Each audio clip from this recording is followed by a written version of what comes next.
قرآن مجید کی ایک آیت اور نبی صلی اللہ علیہ وسلم کی حدیث پڑھی ہے۔ اللہ تعالیٰ سے دعا ہے اللہ تعالیٰ صحیح طرح سے بات کہنے کی، سننے کی، سمجھنے کی اور عمل کی توفیق عطا فرمائے۔ آمین۔ گرمائی ڈیر دے یہاں آ کے پتہ چلا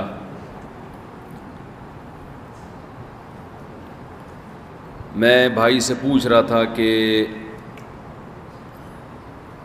15 منٹ تو ہمارا انجن اسٹارٹ ہونے میں لگتے ہیں، تو جمعے کی نماز کتنے بجے ہے؟ آپ کے لیے مکمل اجازت ہے۔ میں نے سب سے یہ درخواست کی ہے کہ آج کا یہ پسینہ خون کے برابر اللہ قبول کرے گا۔ آپ اپنی مرضی سے تقریب اختتام پذیر کریں، جب آپ چاہیں بس بند کر دیں۔ بہرحال کوشش کروں گا مختصر بات کروں آپ کے سامنے۔ اللہ تعالی ہم سب کو عمل کی توفیق عطا فرمائے۔ دیکھو بھائی، ہمارے ایک استاذ تھے، تاریخ پہ ان کو اللہ نے بہت عبور عطا کیا تھا، تاریخ پہ اللہ نے ان کو بہت عبور دیا تھا۔ بہت ساری قوموں کے حالات انہوں نے پڑھے۔ انہوں نے ایک دفعہ ہمیں بتایا، عربی استاذ تھے، عربی، انہوں نے بتایا کہ دنیا میں کوئی ایسی قوم نہیں ہے جس میں مسلمان بھی ہوں اور غیر مسلم نہ ہوں۔ بات سمجھ میں آ رہی ہے؟ مجھے بیان تو آتا نہیں، میں گپ شپ لگاتا ہوں، بات چیت کرتا ہوں آپ لوگوں سے۔ دنیا میں جتنی بھی قومیں ہیں، ہر قوم میں مسلم بھی ہیں اور بولو آگے غیر مسلم۔ عربوں میں آپ کو ملیں گے، عربوں میں بھی عیسائی بھی ہیں، یہودی بھی ہیں اور مسلمان زیادہ ہیں۔ ان کی رپورٹ یہ تھی کہ دنیا میں پٹھان قوم ایسی ہے جس میں غیر مسلم کوئی نہیں ہے، اگر کوئی ہے تو وہ بعد میں مرتد ہو گیا ہو، ایک الگ بات ہے۔ یعنی ان کی تحقیق یہ تھی کہ یہ وہ قوم ہے کہ جب مسلمان ہوئی تو پوری قوم A to Z، الف سے لے کے یا تک پوری قوم ایک ہی دفعہ میں مسلمان ہوئی ہے، اور اللہ کا شکر ہے ہو گئی تھی، ورنہ کسی کا باپ بھی نہیں کر سکتا تھا، کوئی طاقت تھی تبدیل کرنے کی۔ وہ ایک بھائی سے کسی نے پوچھا، پٹھان بھائی سے، یار تمہاری قوم میں کوئی پیغمبر نہیں گزرا؟ اس نے کہا یہ عیسیٰ خان موسیٰ خان تمہارے باپ کا نام تھا؟ تو مجھے یہ تو نہیں پتا کہ پیغمبر آیا نہیں آیا، لیکن یہ رپورٹ ہے کہ پٹھان قوم دنیا میں ایک ایسی قوم ہے کہ جب اس نے اسلام قبول کیا تو پوری قوم ایک ہی دفعہ میں اسلام میں داخل ہوئی، اور اس وقت سے اب تک الحمدللہ کیا ہے؟ مسلمان ہے۔ اس لیے کسی کو پٹھان کہہ دو، مسلمان کہہ دو، ایک ہی بات ہے۔ لیکن زمانے کا فتنہ پھیل رہا ہے۔ دیکھو آپ لوگوں کی غیرت دنیا میں مشہور ہے۔ یہ جو دور ہے نا، یہ جس زمانے سے ہم گزر رہے ہیں، اس میں کافر کو ہماری نماز پہ کوئی اعتراض نہیں ہے، کافر کو ہمارے روزے پہ کوئی اعتراض نہیں ہے، کافر کو ہماری غیرت پر اعتراض ہے۔ غیرت کیا ہونی چاہیے؟ ختم۔ جس قوم میں جتنی زیادہ غیرت ہے، جو باہر کی اسلام دشمن قوتیں اور طاقتیں ہیں، وہ اسی قوم کی غیرت کو ختم کرنے میں اتنا ہی پیسہ خرچ کر رہی ہیں۔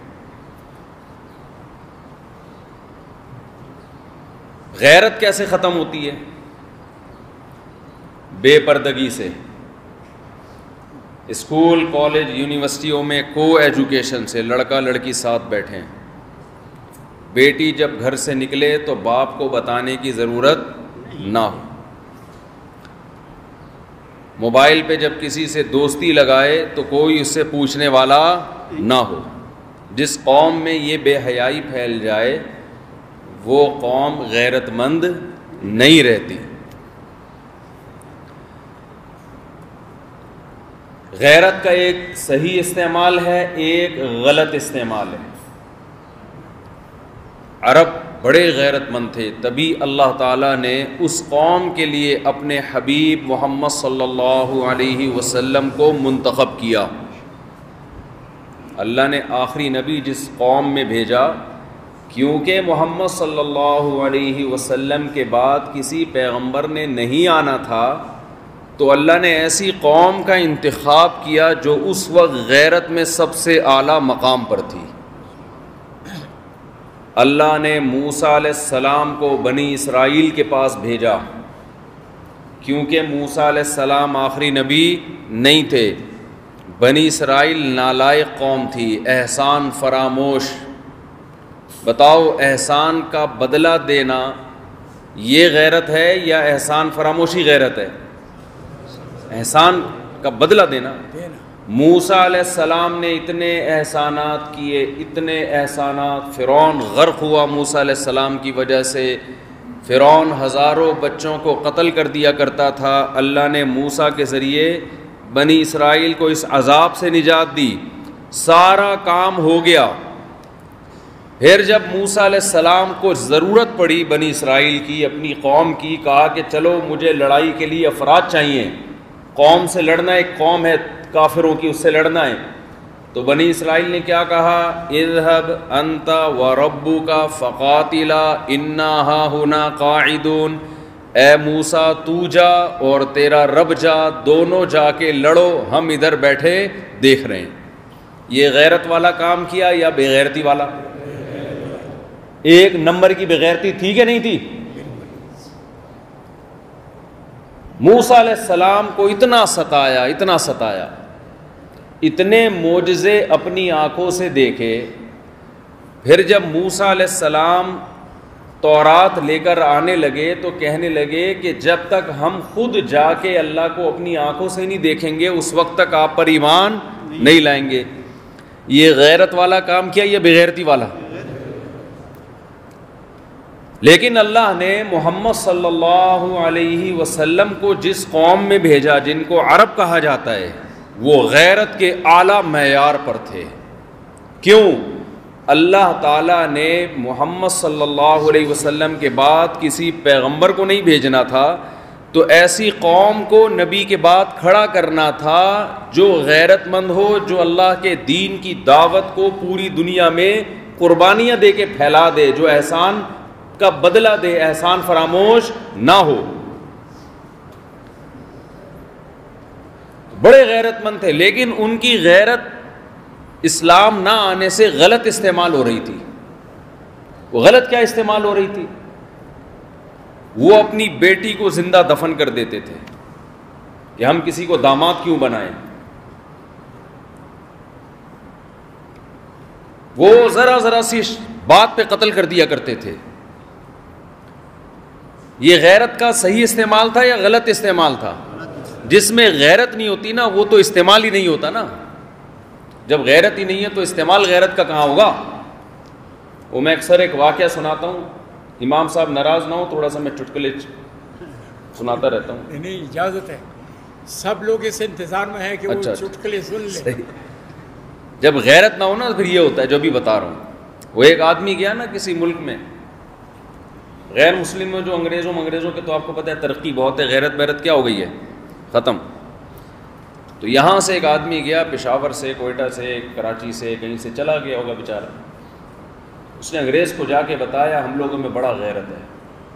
انگریز نے بولا یہ غیرت کیا ہوتا ہے؟ اس نے بولا ہم لوگ کو بڑا غیرت ہے نا، ایسے ہم لوگ کوئی ناجائز کام دیکھیں ہم لوگ کا کھوپڑی گھوم جاتا ہے۔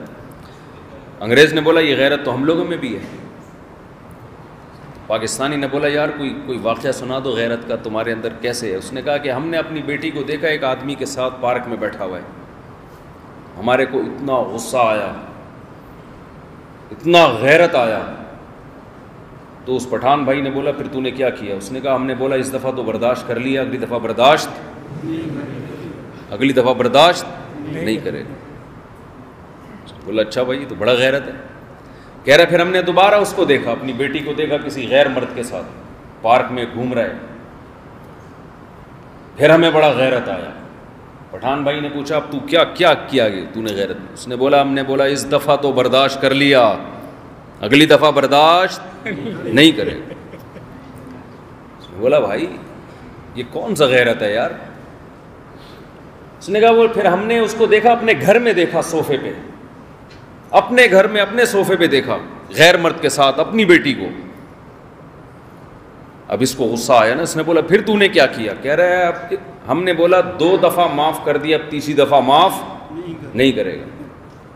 پھر کیا کیا تو نے؟ کہہ رہا ہم نے گھر سے وہ صوفہ نکال دیا۔ 2 دفعہ برداشت ہوتا ہے، تیسری دفعہ ہم برداشت، بولو، گھر سے کیا نکال دیا؟ صوفہ، تاکہ بیٹھنے کی جگہ ہی نہ رہے گھر میں۔ دیکھو یہ ایک لطیفہ ہے، لیکن اسلام دشمن قوت چاہتی ہے کہ ہماری غیرت ایسی ہو جائے جیسی، بولو نا، ان کی ہے، ہم لوگ بھی ایسے ہی ہو جائیں۔ تو اسلام غیرت کو پسند کرتا ہے۔ صحابہ کرام کی غیرت غلط استعمال ہو رہی تھی اسلام سے پہلے، بیٹی کو زندہ دفن کر رہے تھے، اسلام نے اس غیرت کے رخ کو کیا کر دیا؟ ٹھیک کر دیا کہ نکاح میں اور زنا میں کیا ہے، حلال میں اور حرام میں کیا ہے، فرق ہے۔ تو اللہ نے جس قوم کو بھی غیرت دی ہے وہ بے حیائی کو کبھی بھی پسند نہیں کرے گی، جس قوم کو بھی اللہ نے غیرت دی۔ آج باقاعدہ پیسہ خرچ کر کے تعلیم اور ایجوکیشن کے نام پہ ہماری غیرت کو، ہماری عورتوں کی حیا کو ختم کیا جا رہا ہے۔ اس کو بچانے کی کوشش کرو، زور لگاؤ، اس ایڑی چوٹی کا زور لگاؤ، اپنے حکمرانوں پہ دباؤ ڈالو، احتجاج کرو، بھائی ہمیں یہ کو ایجوکیشن سسٹم نہیں چاہیے۔ دیکھو لڑکیاں جب جاتی ہیں نا یونیورسٹیوں میں، کالج، ہم تعلیم کے خلاف نہیں ہیں، ایجوکیشن کے خلاف نہیں ہیں، ہم کس کے خلاف ہیں؟ بے حیائی کے خلاف ہیں۔ یہ جو نظام بنا ہوا ہے نا ہمارا، خوبصورت نظام ہے، باپ ہے، ماں ہے، خالہ ہے، چاچا ہے۔ ابھی میں یہاں آیا ماشاءاللہ چچے اتنے ختم ہی نہیں ہو رہے چاچے، ہوتا ہے نا، پشاور میں جاؤ، کوئٹہ میں جاؤ، یہ ہمارا چاچا ہے، یہ کون ہے؟ یہ بھی ہمارا چاچا ہے، یہ کون ہے؟ یہ بھی ہمارا چاچا ہے، یہ کون ہے؟ یہ بھی ہمارا چاچا ہے، بھائی یہ کون ہے؟ یہ بھی ہمارا چاچا ہے۔ یہ چاچے ختم ہوں گے تو پھر ماموں شروع ہوں گے۔ انگریزوں کے یہاں ہوتا ہے ایسے، کبھی سنا آپ نے یہ ہمارا چاچا ہے؟ ان کو یہی نہیں پتا بیچاروں کو ہمارا ابا کون سا ہے، باپ بھی ہے یا نہیں ہے۔ میں پہلے یہاں آیا تھا پشاور میں، ایک میں نے مثال دی تھی، آپ کو دوبارہ مثال دیتا ہوں۔ جو مثال صحیح ہوتی ہے نا وہ بار بار دی جانی چاہیے، کیونکہ آپ لوگوں کے خاندانی نظام کو ہدف بنایا جا رہا ہے، ختم کرنے کی کوشش کی جا رہی ہے، اور وہ ختم کس سے ہوگا؟ بے حیائی سے۔ تو میں ایک مثال اکثر دیا کرتا ہوں، دیکھو آپ اپنے گدھے کا جب تعارف کرواتے ہو، گدھے کا، گدھے ہوتے ہیں نا یہاں پشاور میں، گدھے جو ہوتے ہیں، ڈھیچو ڈھیچو جو کرتا ہے، اس کو پشتو میں کیا بولتے ہیں؟ خر تو فارسی میں بولتے ہیں نا۔ اچھا، آپ جب اس کا تعارف کرواتے ہو آپ کیا بولتے ہو؟ یہ میرا گدھا ہے، بس یہ لوڈ اتنا اٹھاتا ہے۔ کبھی آپ نے تعارف کروایا کہ یہ میرا گدھا ہے، یہ اس کا والد ہے، یہ اس کا چاچا ہے، یہ اس کا ماموں ہے، یہ اس کی بہو ہے، یہ اس کا داماد ہے، یہ اس کا پوتا ہے، یہ اس کی نواسا ہے؟ کبھی ایسا تعارف کروایا گدھے میں؟ انسان کا جب تعارف ہوتا ہے، ابھی عباس بھائی نے تعارف کروایا میرے والد صاحب ہیں، یہ میرے چاچا ہیں، یہ میرے تایا ہیں، یہ ان کا بھتیجا ہے، یہ ہوتا ہے نا انسانوں میں تعارف۔ حالانکہ گدھا بھی بھائی کھاتا ہے، ہم بھی کھاتے ہیں، تو یہ فرق کیوں آ رہا ہے دونوں میں؟ وجہ اس کی یہ ہے کہ انسان نکاح کر کے زندگی گزارتا ہے، گدھا بغیر نکاح کے ریلیشن قائم کرتا ہے۔ تو جب گدھے اور گدھی کا بغیر نکاح کے ریلیشن قائم ہوتا ہے تو گدھے تو پیدا ہوتے ہیں، رشتے پیدا نہیں ہوتے۔ سمجھ میں آ رہی ہے بات کہ نہیں آ رہی ہے؟ یونیورسٹیوں میں، کالجوں میں، شادی بیاہ کی مکس گیدرنگ میں اگر مرد اور عورت کا آہستہ آہستہ یہ اختلاط بڑھا تو انسان کے بجائے کیا پیدا ہوں گے؟ گدھے پیدا ہوں گے جن کے باپ چاچے مامے نہیں ہوں گے. اور گدھوں کی دو قسمیں ہیں, ایک جو دیکھنے میں گدھا لگتا ہو, جن کو گدھا کہتے ہیں, جو ہمارے یہاں گھوم رہے ہیں ڈھیٹو ڈھیٹو کرتے ہوئے, اور ایک ہوتے ہیں 3 پیس سوٹ میں ٹائی میں نہا دھو کے آفس جا رہا ہے, لیکن اللہ کی نظر میں ہے کیا؟ گدھا. کیونکہ اس کے نہ ابا کا پتہ, نہ ماموں کا پتہ, نہ چاچے کا پتہ. یہ والے غیر مسلموں میں پائے جاتے ہیں آج کل. سارے غیر مسلم کی بات نہیں کر رہا, بہت سارے غیر مسلم میں پائے جاتے ہیں. سمجھ میں بات آ رہی ہے کہ نہیں آ رہی ہے؟ انسان میں اور جانوروں میں فرق کرنے والی چیز کیا ہے؟ نکاح ہے.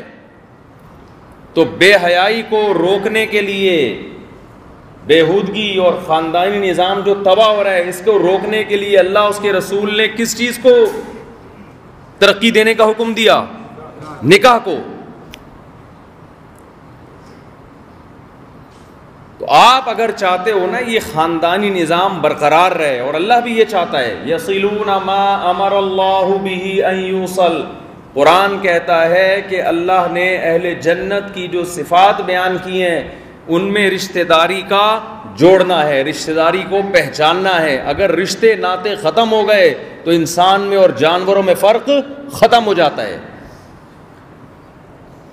ہم باہر ملکوں میں ہو کے آتے ہیں نا, وہاں بوڑھے لوگوں کے ہاتھ میں کتے ہیں, بوڑھی عورتوں کے ہاتھ میں بھی کتے ہیں, بوڑھے مردوں کے ہاتھ میں بھی کیا ہیں؟ کتے. کیوں؟ نکاح نہیں کرتے, بوڑھے ہو جاتے ہیں, پھر بچے ہوتے نہیں, ایک آدھ بچہ. پھر تنہائی دور کرنے کے لیے کیا پالتے ہیں؟ بولو, کتے. عورت کیا پالتی ہے؟ کتا. میں جو یہاں ہماری ماڈرن عورتیں ہیں نا, ان میں ایک دن میں نے بیان کیا, میں نے کہا جوانی میں شوہر پال لو ورنہ بڑھاپے میں کتا پالنا پڑے گا. جوانی میں کیا پال لو؟ کتے کا بہترین متبادل کیا ہے؟ شوہر ہے. لگتا بھی بیچارہ اس کے سامنے کتے جیسے ہی لگ رہا ہوتا. تو اس سے اولاد ہوگی, بڑھاپے میں تمہیں کیا ملے گا؟ سہارا ملے گا. پیغمبروں کی سنت ہے نکاح کرنا. آپ بولو مولوی صاحب کو نماز پہ بیان کرو, روزے پہ بیان کرو, بھائی وہ آپ سنتے رہتے ہیں, ضروری ہے نماز روزہ, لیکن ہمیں جو آپ کی فکر ہے, جو ایک خوبصورت اللہ نے ماحول دیا ہے غیرت کا, پردے کا, یہ میڈیا کے ذریعے, یونیورسٹیوں کے ذریعے, کالجوں کے ذریعے, مختلف قسم کی NGOs کے ذریعے آپ کے اس خوبصورت گلشن کو, خوبصورت ماحول کو تباہ کرنے کی کوشش کی جا رہی ہے. اس لیے ہم اتنی نکاح پہ بات کرتے ہیں. ہمیں شوق, آپ کی شادی سے ہمیں کیا فائدہ ہوگا بھائی؟ ہیں بھائی, ہمیں کیا فائدہ ہوگا اس سے؟ تو یہ جو غیرت ہے, اچھا غیرت کا غلط استعمال کیا ہے؟ غیرت کا غلط استعمال, جہاں شریعت نے جس چیز کو غیرت قرار نہیں دیا, آپ اس کو کیا قرار دو؟ غیرت. اللہ نے بیٹی کی مرضی کے بغیر اس کی شادی کو حرام قرار دیا ہے. سمجھ رہے ہو بات کو؟ نہیں سمجھ رہے؟ اگر وہ نکاح کرنا چاہے, آپ اس میں رکاوٹ ڈالو, یہ جائز عمل ہے کہ ناجائز عمل ہے؟ ناجائز عمل ہے.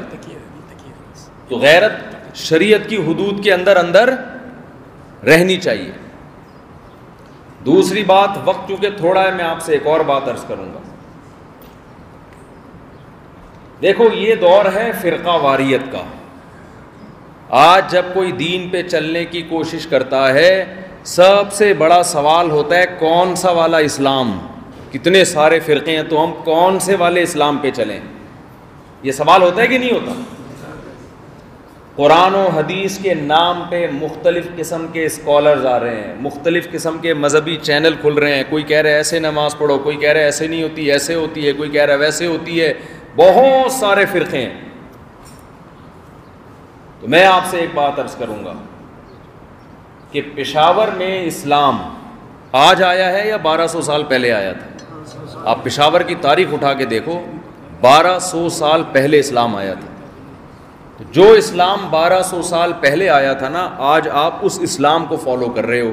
اس سے آپ کو ہٹنے کی ضرورت بولو نہیں. آج لوگ آپ کے پاس آئیں گے کیونکہ فرقہ واریت پنجاب میں بہت زیادہ ہے, KPK میں کم ہے. ابھی اس کو کنٹرول نہیں کیا تو جو پنجاب کا حال ہے وہی حال KPK کا بھی ہو جائے گا. مختلف لوگ آپ کے پاس آئیں گے، یہ دیکھو حدیث میں آتا ہے اس طرح نماز پڑھو، یہ دیکھو حدیث میں آتا ہے اس طرح نماز پڑھو، یہ دیکھو حدیث میں آتا ہے اتنے رکعت تراویح، یہ دیکھو حدیث میں آتا ہے طلاق کا یہ 3 طلاقیں ایک ہوتی ہیں، یہ دیکھو فلانی حدیث، یہ دیکھو فلانی حدیث. تو ہمارے ایک دوست تھے، وہ اسی طرح کی باتوں سے متاثر ہو کے نا فقہ حنفی کو چھوڑ دیا انہوں نے. پھر ایک دن مجھے کہنے لگے، ہمیں خود بتایا کہ مجھے اشکال یہ ہوا کہ جب میں نے فقہ حنفی کو چھوڑا تو مجھے لوگوں نے بتایا کہ الحمدللہ جس مسلک میں گیا انہوں نے کہا کہ ہمارا مسلک پشاور میں بہت تیزی سے پھیل رہا ہے. کہہ رہے یہاں مجھے ایک دم اشکال ہوا کہ پشاور میں اسلام تو 1200 سال پہلے آیا تھا، اب کیا پھیل رہا ہے؟ بتاؤ جو چیز اب پھیل رہی ہے وہ ٹھیک ہے، جو 1200 سال پہلے مجاہدین لے کر آئے تھے وہ ٹھیک ہے؟ تو چاروں ائمہ قرآن و سنت ہی کی بات کرتے ہیں. ابو حنیفہ، مالک، شافعی، احمد ابن حنبل، چاروں کس کی بات کرتے ہیں؟ قرآن. ہر ایک کے پاس قرآن و حدیث سے دلیل ہے. بر صغیر میں، انڈیا میں، بنگلہ دیش میں، پاکستان میں، افغانستان میں جب مجاہدین آئے ہیں تو وہ کس کے فقہ کو فالو کرتے تھے؟ ابو حنیفہ کے. تو 1200 سال گزر گئے اس طریقے سے نماز پڑھتے ہوئے، اس طریقے سے روزہ رکھتے ہوئے، اس طریقے سے زکوٰۃ دیتے ہوئے، اس قانون کو فالو کرتے ہوئے. وہ اسلام ٹھیک تھا. اب جو آپ کو اسلام کے نام پہ مختلف لوگ باتیں کر رہے ہیں وہ فرقہ واریت ہے، وہ قرآن و سنت کے نام پہ آپ کو توڑنے کی کوشش ہے. سمجھ میں آ رہی ہے بات کہ نہیں آ رہی ہے؟ تو اپنے فقہ پہ مضبوط رہو، ورنہ نتیجہ کیا نکلے گا؟ اگر آپ نے چھوڑ دیا نا فقہ حنفی، آپ ایک مفتی کے پاس جاؤ گے وہ قرآن و حدیث کے نام پہ الگ فتویٰ دے گا، دوسرے مفتی کے پاس جاؤ گے وہ قرآن و حدیث کے نام پہ الگ فتویٰ دے گا، تیسرے کے پاس جاؤ گے وہ قرآن و حدیث کے نام پہ الگ فتویٰ دے گا. اس سے امت متحد نہیں ہوگی بلکہ متحد ہونے کے بجائے ٹوٹ جائے گی. سمجھتے ہو کہ نہیں سمجھتے ہو؟ اس بات پر عمل کرنا ہے پابندی سے، اپنے فقہ کو نہیں چھوڑنا آپ لوگوں نے. ہاں فقہ حنفی کے نام پہ بہت ساری بدعتیں معاشرے میں ہیں. تو نبی صلی اللہ علیہ وسلم نے فرمایا من احدث فی امرنا ھذا ما لیس منہ فہو مردود. جس نے ہمارے دین میں کوئی ایسی چیز ایجاد کی جس پر اللہ اس کے رسول کا عمل نہیں تھا تو وہ کیا ہے؟ مردود ہے. تو بدعت کو کبھی اپنے معاشرے میں داخل ہونے نہیں دینا. 2 چیزوں کا خیال کرنا ہے، ایک عقیدہ توحید میں کمپرومائز نہیں کرنا ہے، دوسرا اپنے معاشرے میں بدعت کو آنے نہیں دینا ہے، اور تیسرا فروعی مسائل میں. دیکھو فروعی مسائل کیا ہوتے ہیں، میں آپ کو بات سمجھاتا ہوں کیونکہ لوگ آپ کو آئیں گے اور یہ جو آپ کا گلشن اور آپ کا اتحاد ہے نا اس کو توڑیں گے. نبی صلی اللہ علیہ وسلم نے بنو قریظہ صحابہ کا لشکر بھیجا اور صحابہ کو حکم دیا جب تک بنو قریظہ نہ پہنچ جاؤ عصر کی نماز نہیں پڑھنا. یہ لشکر گیا ہے، راستے میں عصر کی نماز کا وقت قضا ہونے لگا. اب صحابہ پریشان ہو گئے کہ ہم نے نماز قضا کرنی ہے یا اپنے مقام پہ پہنچ کے پڑھنی ہے. صحابہ میں کیا ہو گیا؟ اختلاف.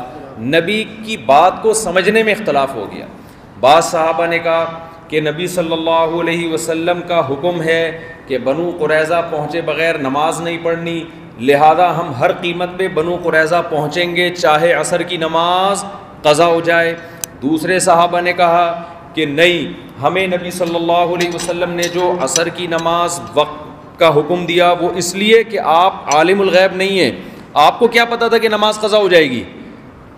انسان کہتا ہے نا بھائی مقام پہ پہنچ کے نماز پڑھنا، ایسا نہ ہو کوئی دشمنوں کا خوف ہے راستے میں. تو ہو سکتا ہے نبی صلی اللہ علیہ وسلم کے علم میں یہ بات نہ ہو کہ نماز قضا بھی ہو سکتی ہے، لہذا ہم یہاں نماز کیا کریں گے؟ پڑھیں گے. آدھے فریق نے نماز پڑھی اور آدھے نے نماز چھوڑ دی. کسی ایک کا مقصد اللہ کے نبی کے حکم کی مخالفت تھی کیا؟ بولو بھائی، نہیں تھی نا. یہ دونوں فریق جب نبی کی خدمت میں حاضر ہوئے، نبی صلی اللہ علیہ وسلم نے دونوں کو ٹھیک قرار دیا. حالانکہ دونوں بالکل الگ الگ عمل کر رہے ہیں، ایک نماز پڑھ رہا ہے اور ایک نماز چھوڑ رہا ہے، لیکن نبی نے دونوں کو کیا قرار دیا؟ ٹھیک. کیوں؟ دونوں کا مقصد کیا تھا؟ حدیث کو سمجھنا. تو خوب سمجھ لیں، یہ جو چاروں امام گزرے ہیں ابو حنیفہ، مالک، شافعی، احمد ابن حنبل، ان سب نے قرآن و حدیث پہ تحقیق کی ہے اور اپنی اپنی عقل کے مطابق اسے سمجھنے کی کوشش کی ہے. بہت سارے مسئلوں میں سب کا اتفاق ہو گیا. جیسے رمضان کے ہم پہ جو روزے فرض ہیں کس مہینے میں فرض ہیں؟ رمضان میں. اس میں کسی کا اختلاف ہے کوئی؟ صبح سحری سے لے کے غروب آفتاب تک روزے کا ٹائم ہے, اس میں کوئی اختلاف ہے بھائی کسی کا؟ نمازیں ہم نے کتنی پڑھنی ہیں؟ 5. کوئی اختلاف ہے؟ حج زندگی میں کتنی دفعہ کرنا ہے؟ 1 دفعہ. کوئی اختلاف ہے؟ اور حج کرنا کہاں ہے؟ بینکاک جانا ہے اس کے لیے, جاپان جانا ہے, کہاں جانا ہے؟ مکہ مکرمہ جانا ہے. کوئی اختلاف ہے اس میں؟ حج کا جو بنیادی طریقہ ہے کہ منا سے پھر مزدلفہ سے پھر رمی کے لیے جانا اور پھر قربانی, اور یہ پورا جو طواف زیارت, یہ طریقہ بھی سب کے نزدیک کیا ہے؟ ایک جیسا طریقہ ہے. نماز پڑھنی ہے, بولتے رہو نا بھائی جان, تو اس میں کوئی اختلاف ہے؟ فجر کی کتنی رکعتیں ہیں؟ ظہر کی کتنی ہیں؟ اگر فرض ملایا, صرف فرض دیکھا جائے تو فجر کے 2 فرض ہیں, ظہر کے 4 فرض ہیں, عصر کے 4, مغرب کے 3, عشاء کے 4. کوئی اختلاف ہے اس میں؟ بہت سارے مسائل میں اتفاق ہے. کچھ مسائل میں قرآن و حدیث سمجھنے میں کیا ہو گیا بھائی؟ اختلاف ہو گیا. جیسے صحابہ میں ہو گیا تھا کہ رفع الیدین کرنا ہے کہ نہیں کرنا. امام شافعی نے دیکھا کہ نبی کی حدیث ہے, نبی نے رکوع میں جاتے رفع الیدین کیا, امام شافعی نے فتویٰ دیا کہ رفع الیدین کرنا چاہیے. امام ابو حنیفہ نے دیکھا اور امام مالک نے دیکھا کہ مدینہ میں صحابہ کرام اور کوفہ میں صحابہ رفع الیدین نہیں کرتے. انہوں نے کہا یہ نبی نے آخر میں چھوڑا ہوگا, اگر نہیں چھوڑا ہوتا تو یہ لوگ رفع الیدین کر رہے ہوتے. یہ نہیں کر رہے کیونکہ انہوں نے نبی کی آخری نمازوں کو دیکھا ہے, تو یہ اس کی علامت ہے کہ رفع الیدین نبی کیا کرتے تھے مگر آپ نے آخر میں چھوڑ دیا. دونوں کا مقصد کیا تھا بھائی؟ اللہ اس کے رسول کی نماز کو فالو کرنا. سمجھ میں آ رہی ہے بات کہ نہیں آ رہی؟